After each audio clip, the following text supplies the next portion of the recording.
नमस्कार साथियों, स्वागत है आप सभी का आज की इस नई वीडियो में। आप सभी जितने भी शिक्षा मित्र साथी हैं, ये वीडियो आपके लिए काफ़ी ज़्यादा महत्वपूर्ण, काफ़ी ज़्यादा हेल्पफुल होने वाली है। इस वीडियो में आपके बीच में रीसेंट दौर की ही एक बड़ी खबर साझा करेंगे। खबर आपके जून माह के मानदेय को लेकर है। सभी साथी वीडियो को पूरा देखिए, क्योंकि इसी वीडियो में क्लियर होने वाला है कि जून माह का जो मानदेय है वो कब तक आखिर जारी होगा। सभी साथियों से अनुरोध, वीडियो को पूरा देखें। चैनल को सब्सक्राइब नहीं किया है, सब्सक्राइब भी कर लें। अब चलते हैं अपडेट पर। शिक्षा मित्र मानदेय की प्रतीक्षा में बैठा हुआ है और अभी तक ये क्लियर नहीं हो पाया कि उसे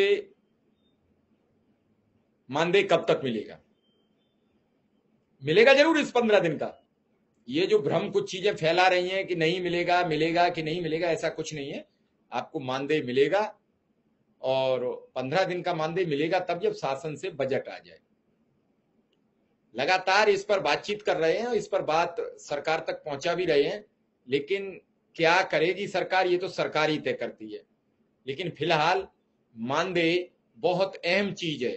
एक तो वैसे ही बहुत कम मानदेय है और उस पर ना मिलना एक और सवाल खड़ा कर देता है। कई लोग, आज एक शिक्षा मित्र ने भी मैसेज बड़ा गंभीर लिखा था।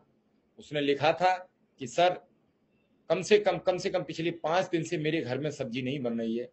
शाम को बच्चे मुझसे सवाल करते हैं कि आप स्कूल पढ़ाने जाते हो और आपके लिए सब्जी के पैसे नहीं है।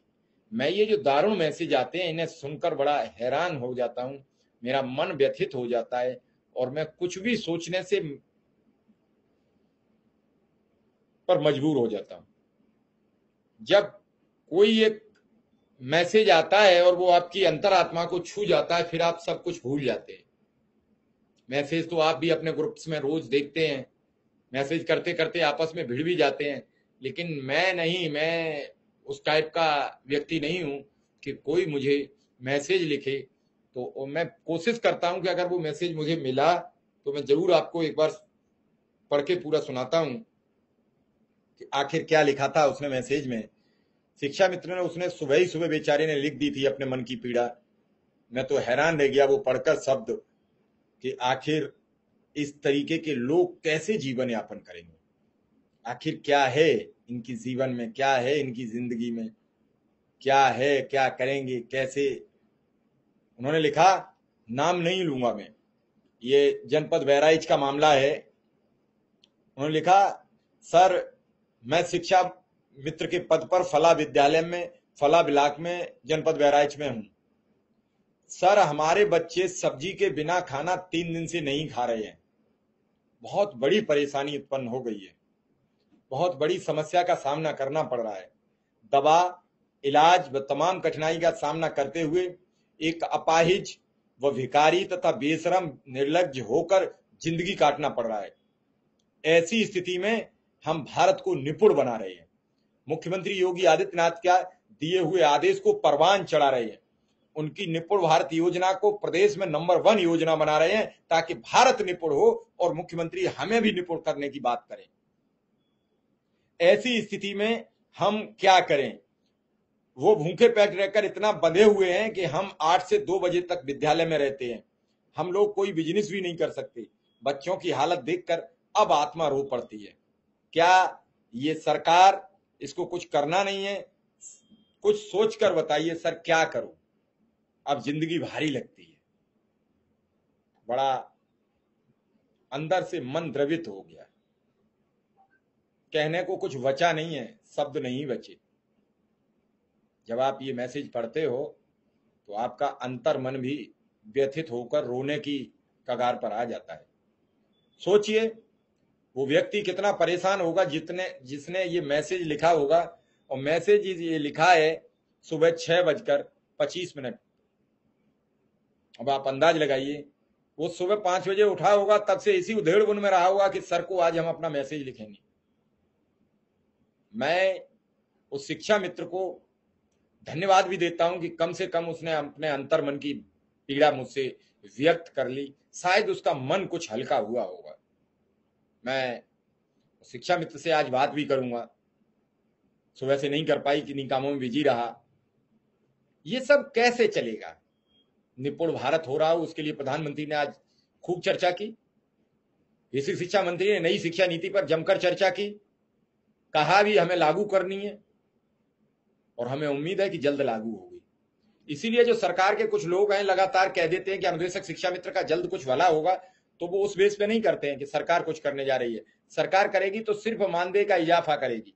वो इसी बात पे कुछ कह रहे हैं कि जब नई शिक्षा नीति लगेगी तो कुछ न कुछ आपका निर्णय आ जाएगा, और मुझे उम्मीद है कि नई शिक्षा नीति बेहतर और जल्द लागू करे सरकार, ताकि सभी पीड़ित शिक्षा मित्र, अनुदेशक और असिस्टेंट प्रोफेसर और जो भी इस सिस्टम में हैं उन सबका भला हो जाए। प्रधानमंत्री जी ने कल कहा था एक चेहरे पे कई चेहरे लगा लेते हैं लोग, लेकिन प्रधानमंत्री जी आप चेहरा मत लगाइए, आप तो जो वादा करके गए वो पूरा कर दीजिए। मुझे आपके चेहरे की बड़ी प्रसन्नता अच्छी लगती है, जब आप बोलते हैं तो मुझे वो भारत दिखता है, लेकिन जब आप अपनी बात कह के भूल जाते हैं तो मैं किससे शिकायत करूंगा। मुख्यमंत्री जी जरा ध्यान दीजिए, आपने भी कहा था ये शिक्षा मित्र अनुदेशक मेरे अपने हैं। आप लगातार अखिलेश सरकार से सवाल करते रहे, आप लगातार बहुजन समाज पार्टी की सरकार से आप आंख में आंख डालकर पूछते रहे अनुदेशक और शिक्षा मित्र का कब भला करोगे। अब तो आप सत्ता में हो, आपकी एक एक बात मेरी समझ में आ रही है कि अब आप सत्ता में हो तो आपकी तो एक कलम का आदेश है, आपका एक बयान इन 2 लाख परिवारों का सिस्टम बदल देगा। और ये जो कहानी मैं कह रहा हूं, ये कोई मैं मन गढ़ंत कहानी नहीं कह रहा हूं। अगर आप देखेंगे तो मैं ये नंबर छिपा के आपको दिखा सकता हूं कि मैसेज, ये बाकायदा किसी का नंबर मैं सार्वजनिक नहीं कर सकता, ये आप देख रहे हैं पूरा मैसेज पड़ा हुआ है। क्योंकि कई चीजें होती हैं जो चीजें नहीं दिखानी चाहिए, तो ये सब चीजें बड़ी गंभीर होती हैं। आप सोचिए समझिए, क्या क्या नहीं लिखता है आदमी, क्या क्या नहीं सोचता है। कोई कितना पीड़ित है, कोई उसकी सुनने वाला नहीं है। आज अनुदेशक और शिक्षा मित्र जो अंतर्मन से टूट गया है, उसका सब मुख्य मुद्दा यही है कि उसे आज अपना कोई नजर नहीं आ रहा है जिससे वो अपनी पीड़ा कह ले, और अपनी पीड़ा कह लेता है तो उसका मन हल्का हो जाता है।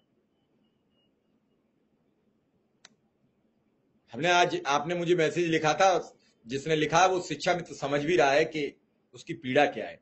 मेरा मकसद सिर्फ वो शिक्षा मित्र की पीड़ा का नहीं है, मेरा मकसद है कि वो कितनी बार सोचता है अपने जीवन में, कितनी बातें आती हैं उसको। जब बच्चे उससे सवाल ये करते हैं कि पापा सब्जी की व्यवस्था नहीं है, तो क्या सोचता है वो बार बार। मैं उसे धन्यवाद देता हूं, मैं उसे ऐसी लड़ाई में अपना कठिन परिश्रम करके और बच्चों का पेट भरने के लिए भी बधाई देता हूं। उसके परिवार और उसके बच्चों को भी बधाई देता हूं कि वो ऐसे पूरे घटनाक्रम में अपने पिताजी के साथ खड़े हैं, पत्नी अपने पति के साथ खड़ी है। मैं सबको धन्यवाद देता हूं। कोर्ट केस में जो